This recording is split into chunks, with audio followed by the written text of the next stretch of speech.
Bonjour à toutes et à tous, bienvenue dans la troisième partie du podcast sur lequel j'ai l'honneur de recevoir monsieur Alix Edouard, qui travaille et est salarié pour De Laval. Bonjour Alix, comment tu vas? Bonjour, très bien. Dans la première partie, je vais te demander de te présenter, qui tu es, ce que tu fais, comment tu es arrivé dans la maison de Laval, c'est quoi tes missions aujourd'hui, je te laisse la parole. Alors très bien, alors je vais essayer de résumer 20 ans de carrière chez De Laval en quelques mots. Donc effectivement, j'ai intégré la belle maison de Laval depuis plus de 20 ans maintenant, juste après mes études. Voilà, donc ça coïncidait avec le lancement de la robotique à l'époque, donc on pourra en reparler je crois tout à l'heure. Et voilà, et donc j'ai toujours été passionné du monde agricole, d'innovation, donc chez De Laval j'ai pu concilier ces deux grandes passions. Ok. Donc j'ai occupé plusieurs postes au sein du groupe de Laval, en France et également un petit peu à l'étranger. Et puis depuis 4 ans maintenant, je suis directeur régional sur toute la partie Grand Ouest de la France. Et donc j'ai le plaisir d'animer un réseau de concessionnaires qui fait briller la marque de Laval tous les jours sur le territoire. D'accord. Quels ont été tes bagages quand tu as intégré la maison de Laval? Tu avais un parcours agricole, plutôt déjà robotique. C'était quoi un petit peu tes bagages? Alors bagage, donc bac général j'ai envie de dire, et puis après effectivement une formation agricole, donc j'ai fait l'ESA d'Angers, l'école supérieure d'agriculture d'Angers, sur lequel j'ai complété 2 ans à Tecoma. Donc Tecoma c'est une formation qui forme des cadres qui veulent travailler dans le secteur de l'agrofourniture. Donc basé en région parisienne, et puis à l'issue de cette formation j'ai effectivement intégré De Laval. D'accord. C'était un choix d'intégrer De Laval ou c'est parce que tu as envoyé des CV un peu partout et c'est là que tu as été retenu? Non, ça s'est fait très naturellement. Alors j'ai ciblé des entreprises innovantes, parce que c'est toujours ce qui m'a animé, l'innovation. Et voilà, bien sûr qu'il y a plusieurs entreprises qui répondaient à ces critères-là, mais très naturellement, je me suis tourné vers De Laval parce que voilà, c'est une entreprise qui a une belle notoriété, et puis à l'époque, encore une fois, 20 ans en arrière, qui avait des ambitions très très fortes de développer la partie robotique, et c'était un challenge qui m'a plu. Donc je suis arrivé au bon moment, on va dire, au moment de ce changement un petit peu stratégique du groupe qui consistait à développer les nouvelles technologies en élevage. Ok. Le groupe de Laval, tu vas peut-être pouvoir nous expliquer qui sont ces gens, comment, c'est quoi leur vision, c'est quoi leurs ADN, qu'est-ce qui t'a aussi, donc tu as déjà expliqué, c'était un secteur, une entreprise en tout cas innovante. Qui sont ces gens aujourd'hui? Voilà, donc De Laval, c'est 140 ans d'histoire, donc une entreprise bien connue dans le secteur de l'élevage laitier. C'est une société suédoise à capitaux privés. Aujourd'hui, c'est un peu plus d'1,4 milliard de chiffre d'affaires. Et une entreprise que moi j'ai toujours connue en croissance, donc depuis 20 ans, c'est vrai qu'on a connu des croissances très fortes. Et donc on a l'habitude de dire on traite une vache sur 2 à travers le monde, donc c'est vraiment un acteur très important dans le domaine de l'extraction du lait, présent dans le monde entier au travers de ses filiales. Voilà.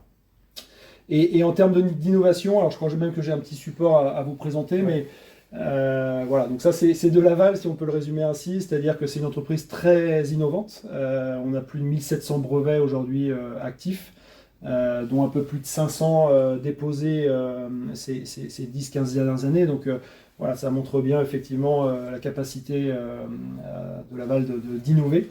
Et l'innovation, c'est essentiel pour effectivement progresser et puis avoir une gamme attractive.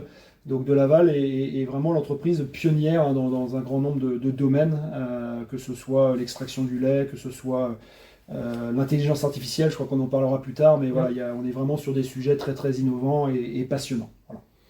Sur la partie des brevets, tu me l'expliquais un petit peu en off là, pour préparer ce podcast-là. Il y a une partie des brevets, effectivement, comme tu disais, qui sont autour de la partie extraction du lait. Il y a aussi peut-être quelque chose de nouveau qui est arrivé ces dernières années, ou ces 10 dernières années. C'était tout ce qui tournait autour du confort et du bien-être de l'animal, pour que les solutions justement soient aussi faciles ou aussi séduisantes et qui prennent en compte ces attentes sociétales, peut-être bien avant que le consommateur en ait eu l'idée au départ, quoi. Donc si je résume, c'est un petit peu tout ça en fait, hein, dans les 140 ans d'histoire. Tout à fait, tout à fait. Donc, et voilà, je crois que c'est même la diapo suivante, mais donc ça fait des décennies qu'on est bien sûr très sensibilisés, nous, collaborateurs de Laval, à des sujets comme le bien-être animal, la qualité du lait, l'ergonomie, et puis les notions de sécurité également. Ça, c'est des sujets très très importants, puisque voilà, on commercialise quand même des machines alors, extrêmement performantes, mais qui sont en mouvement, qui nécessitent effectivement d'être, on va dire, sûres pour l'utilisateur. Donc voilà, donc on innove tous les jours pour rendre notre matériel toujours plus attractif et en adéquation avec les attentes des éleveurs. Puisque les éleveurs, voilà, ils ont beaucoup de challenges, mais voilà, ce qu'on souhaite, c'est les accompagner sur au moins les 5 challenges suivants, c'est-à-dire les accompagner à améliorer le bien-être animal. Donc voilà, on a toute une gamme de produits et services qui ont vocation à améliorer le bien-être animal. La qualité du lait, l'hygiène, c'est également un sujet très très important, et ça c'est vraiment dans le savoir-faire de Laval. On a la partie efficacité du travail, on sait qu'il y a de moins en moins de gens qui veulent faire la traite, et donc la main-d'œuvre c'est une problématique dans les élevages, et nos produits ont vocation à augmenter la productivité du travail. Il y a la rentabilité au sens large, voilà, ces machines-là, elles doivent assurer effectivement une certaine productivité, un certain rendement, donc ça c'est important. On est très sensibilisé également au coût de fonctionnement de notre matériel. Et puis un sujet peut-être un peu plus récent, mais qui va grandir, c'est la notion de durabilité. Donc voilà, et ça c'est le consommateur qui veut effectivement un minimum de garantie sur la qualité des produits, etc. Donc l'idée c'est d'avoir des technologies qui apportent de la traçabilité, de la durabilité, qui préservent l'environnement. Donc c'est des sujets sur lesquels on travaille tous les jours. Voilà. Less is more, quoi, produire plus avec moins, c'est ça? Exactement, c'est l'adage. Donc produire alors plus ou mieux, ou mieux, mais effectivement c'est ce qu'on demande aux éleveurs. C'est gagner en productivité avec moins d'impact, des fois moins de main-d'œuvre, moins d'antibiotiques. Donc c'est une équation qui n'est pas toujours facile à relever, mais justement le seul moyen à nos yeux de produire plus ou mieux avec moins, c'est l'innovation. C'est l'innovation qui va permettre à l'éleveur effectivement de relever ce défi. Voilà. Alors, je vais poser une question qui va regrouper plusieurs choses. Toutes ces innovations-là, forcément, ça amène des compétences nouvelles. Ça, c'est une première chose. Et la deuxième, c'est que de Laval, aujourd'hui, distribue à travers un réseau de concessionnaires qui, eux, doivent être aussi formés à toutes ces innovations-là. Et aujourd'hui, effectivement, comment vous appréhendez les choses ou comment vous faites face au développement commercial, au développement des technologies et à l'accompagnement de vos concessionnaires, de vos distributeurs, parce qu'effectivement, ces compétences-là, comment elles sont, comment le sujet est abordé aujourd'hui. Donc c'est un vrai bon sujet, c'est une vraie bonne question. Donc il y a plus de 1000, entre 1000 et 1300 collaborateurs de concessions qui représentent la marque de Laval sur le terrain. Et donc là on parle de vendeurs, on parle de techniciens, on parle d'installateurs, etc. Donc il y a différents métiers dans les concessions. Et c'est vrai que les métiers évoluent, c'est-à-dire qu'il y a encore 40-50 ans on vendait des machines quand même beaucoup plus simples, beaucoup de mécanique, très, très peu ou quasiment pas d'électronique. Donc aujourd'hui, on a intégré des nouvelles, des nouveaux métiers, des nouveaux domaines de compétences. On a de l'électronique, de l'informatique, on parle même d'IA.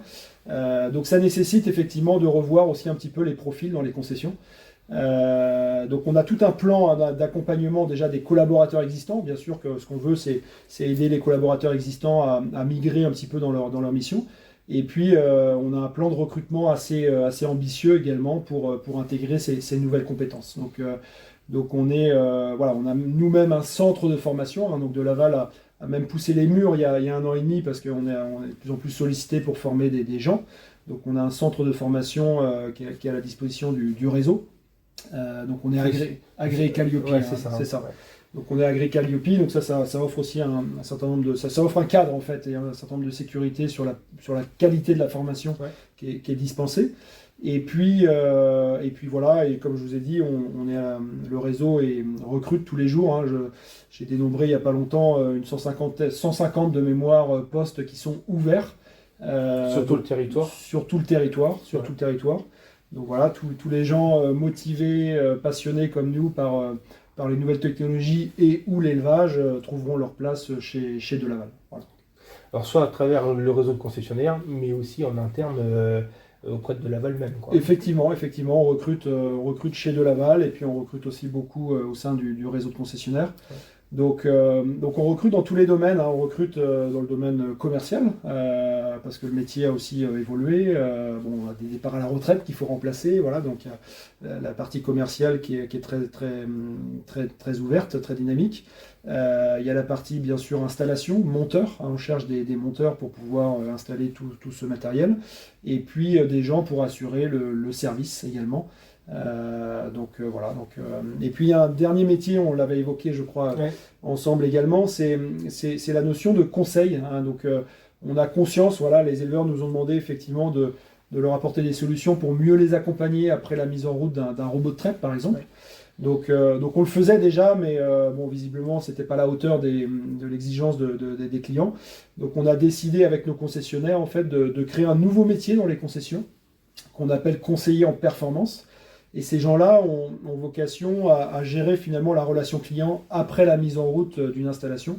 Donc l'idée, c'est de s'assurer que l'éleveur ait bien toutes les cartes en main quelque part pour bien utiliser, bien valoriser son système de traite. Ou s'il fait face à une problématique particulière, que cette personne-là justement puisse prendre justement tous les éléments et puis essayer de répondre et de l'accompagner en fait dans la solution en fait à apporter, quoi. Exactement. Donc c'est un peu les yeux et les oreilles de la concession dans la ferme, hein, donc après la mise en route.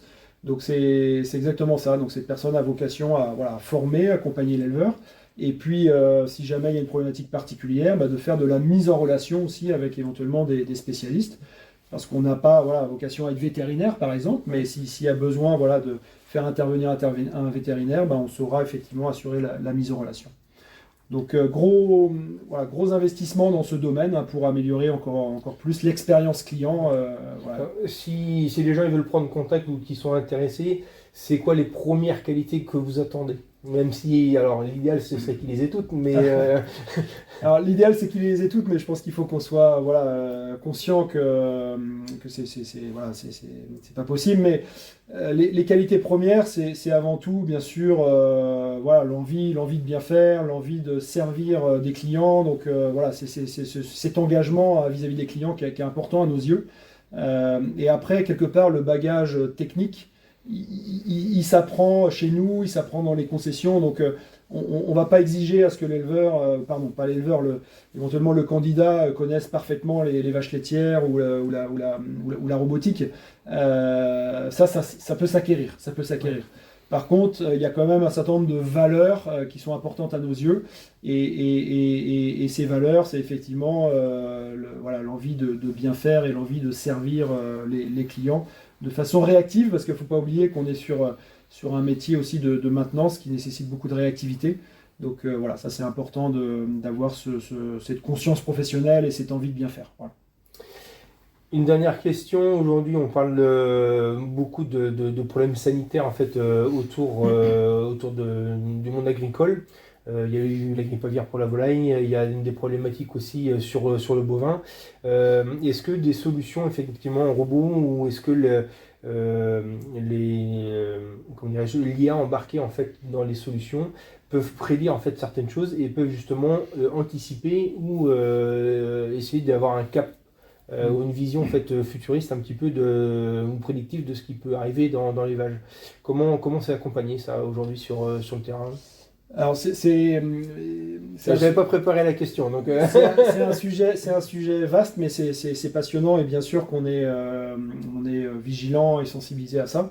Il y a déjà un premier pilier qu'on appelle la biosécurité. La biosécurité, c'est très important, c'est-à-dire qu'il y a aussi parce qu'on a quelque part un impact, hein, sur les exploitations, donc il faut qu'on soit vigilant quand on va sur une ferme.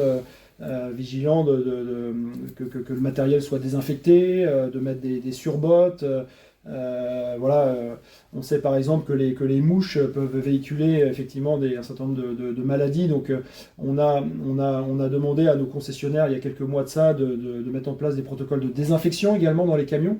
Donc voilà, donc il y a tout cet aspect-là qui permet d'éviter effectivement de colporter un certain nombre de bactéries sur les élevages. Donc le personnel de Laval a été sensibilisé à ça, il y a des bonnes pratiques qui existent. En parallèle, effectivement, la technologie peut nous permettre de prévenir un certain nombre de pathologies, un certain nombre d'informations en fait, qui sont détectées très très en amont grâce à l'IA. Et c'est vrai que le fait d'avoir de l'intelligence artificielle embarquée dans nos systèmes de traite, on est capable aujourd'hui d'aller beaucoup plus loin en termes de détection de maladies et autres. Donc on est assez pionnier dans ce domaine-là, puisque ça fait plus de 5 ans que De Laval a déployé la première IA qui s'appelle De Laval Deep Blue. Donc c'est ce qu'on appelle du deep learning, c'est-à-dire c'est un système vraiment très très avancé qui se nourrit, c'est-à-dire plus on connecte de fermes, plus le système est performant. Et au travers de Laval Deep Blue, on peut effectivement aider l'éleveur à mieux gérer la partie sanitaire de son troupeau. Voilà. Et après, donc ça, on l'a aussi évoqué en aparté. Donc il y a le robot qui reste un produit phare, mais vous avez aussi toute une gamme en fait d'équipements, de l'habitat en fait de la vache, mais pas que. C'est ça. C'est bien ça. Qui permet effectivement d'accompagner ou d'apporter des solutions adaptées à la production, à la contrainte du bâtiment, et puis aussi aux besoins ou à l'envie de l'éleveur, c'est ça. Absolument. Donc effectivement, alors notre cœur de métier c'est la traite, mais on a une gamme bien sûr beaucoup plus large que ça. On a des systèmes d'alimentation robotisés également au catalogue, et on a tout un catalogue lié au confort dans le bâtiment, puisque de toute façon le nerf de la guerre c'est ce qu'on appelle la longévité des animaux. C'est la rentabilité d'une exploitation laitière, elle repose beaucoup sur la capacité à faire vieillir les vaches. Et pour faire vieillir les vaches, il y a un certain nombre de conditions à respecter. Donc c'est ce qu'on appelle les 6 libertés de la vache chez nous. Donc il y a l'eau, il y a la lumière, il y a le confort, il y a la ventilation, bref, il y a un certain nombre d'éléments qu'on doit contrôler pour maximiser, encore une fois, le bien-être animal, et ça a forcément un impact positif sur la carrière de l'animal. Donc on a toute une gamme, effectivement, qu'on peut proposer à l'éleveur en complément du système de traite. On arrive quasiment à la fin de ce podcast. Je pense que les gens ont déjà appris et découvert beaucoup de choses sur la marque de Laval, sur la vision de Laval et son engagement. Merci en tout cas de m'avoir reçu, d'avoir pris du temps pour expliquer un petit peu ton métier et puis l'entreprise de Laval. Je vous dis à très bientôt pour d'autres podcasts dans les mois à venir. Merci beaucoup. Au revoir. Merci beaucoup.